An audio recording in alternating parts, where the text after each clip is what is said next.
based on the science, if you're trying to make the case that that is Book of Mormon lands, that you're disproving Joseph Smith's revelation. Right.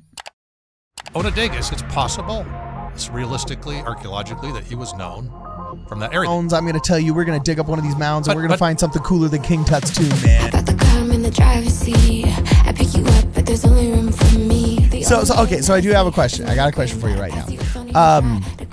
I've had some good conversations with my Heartlander boys here, and they bring up some good points. They say, hey, well, we like sticking with the Heartland because we like believing the prophet of the Restoration, Joseph Smith and Oliver Cowdery, and look at all these quotes where they said this happened here, and so on and so forth. And Zelph, okay, the infamous warrior Zelph of the North, has become kind of a functional linchpin in this argument, right? And I get what many of the Heartlanders are saying, where just like Trent Horn says, apologists shouldn't argue like atheists against other religions because, we believe in functionally crazy stuff in the Bible too. Why not believe in functional crazy stuff in the Book of Mormon, right? So, I want to believe the prophet of the Restoration, Joseph Smith, because I believe he was a prophet.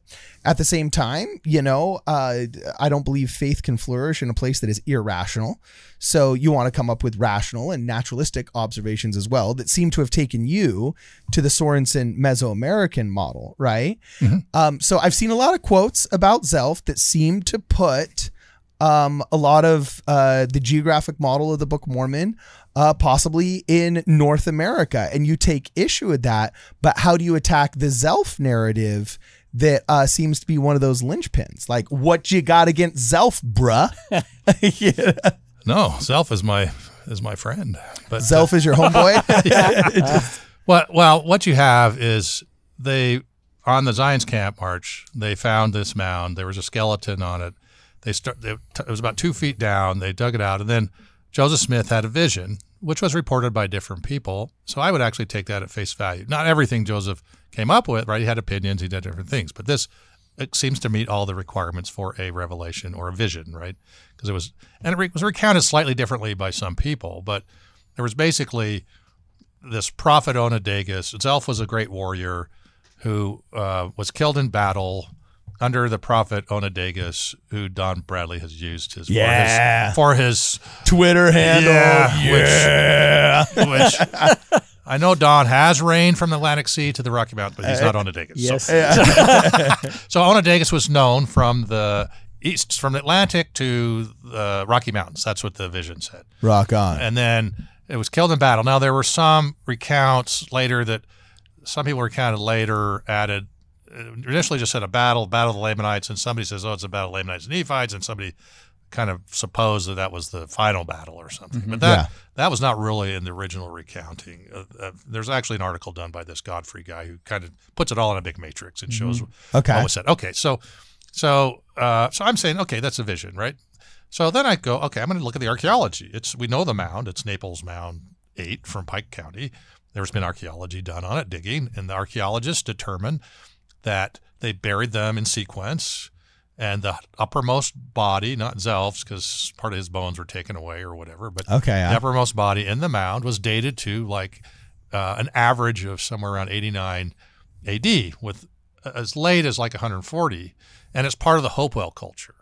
Okay. So, and the Hopewell culture, Joseph Smith said Onodagus is known from this sea to this sea. Well, they actually have their center in Ohio, these the bigger mounds, and they actually find there obsidian from West Yellowstone. They find shells from the Atlantic and other things, copper from the north. So it was actually, and they actually say it's not necessarily a trade network like one guy traded with another traded with another. They had pilgrimages to that place. So the Hopewell Mound itself, actually, Onodagus, it's possible, it's realistically, archaeologically, that he was known from that area. They had people going.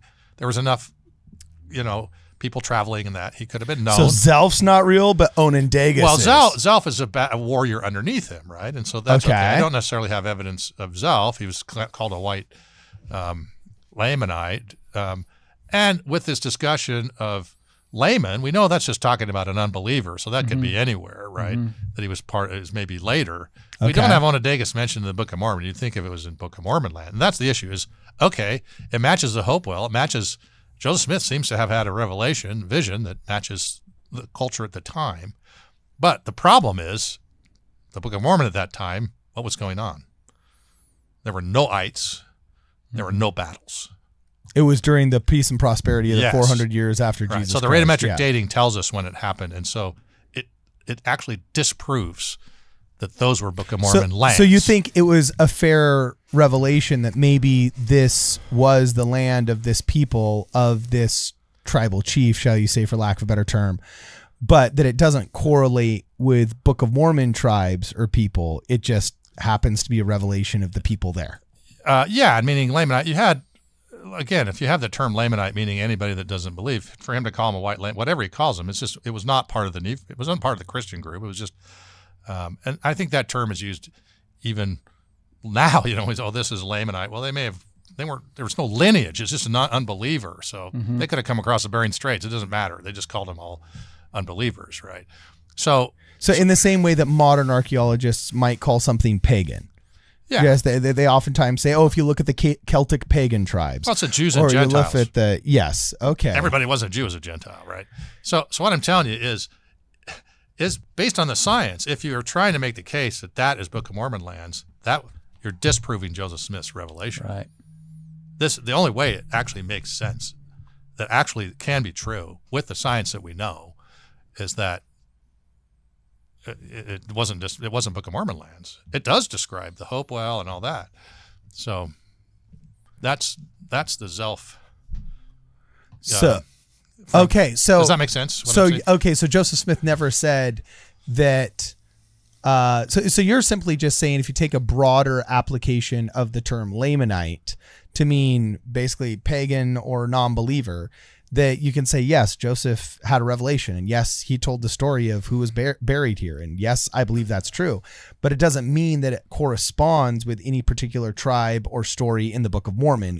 If I'm steel manning. Yeah, the place. I mean, again, Onondagas tells you, if there's this great prophet Onondagas at the time of the last battle, you think Mormon might have mentioned him. Okay. Yeah, you know what I'm saying? Yeah, I'm saying, so you already know from the context, it's probably not contained in the Book of Mormon. And then what I'm telling you is the archaeology is consistent with Joseph Smith's revelation. It's consistent with the archaeology and what we know of the Hopewell culture, but it is not consistent with that being a Book of Mormon location. Otherwise, it doesn't make sense. Wow, dude. Is there any archaeological evidence of Onondagas? We talk so much about Zelph. Is there anybody that has come up with anything? No. I think Don Bradley mentioned a county. Well, yeah, there's an Indian tribe or Indian name. So, and again, what that name meant, or was it just it could have just been the meaning in the Native American language. I don't know. I mean, I haven't really looked at that, but okay. But no, they don't really know anything about the Hopewell in terms of like political structure. They had no writing system, so there's nothing to record. Oh, and plus, the North American archaeology is just so lacking. Like, let's just be honest, it's lacking. And I don't know if it's the old Andrew Jackson racism of any indigenous people on the North American continent are just boring and irrelevant, and so we have to dig everything up in Western Europe and in the Near East and so on and so forth.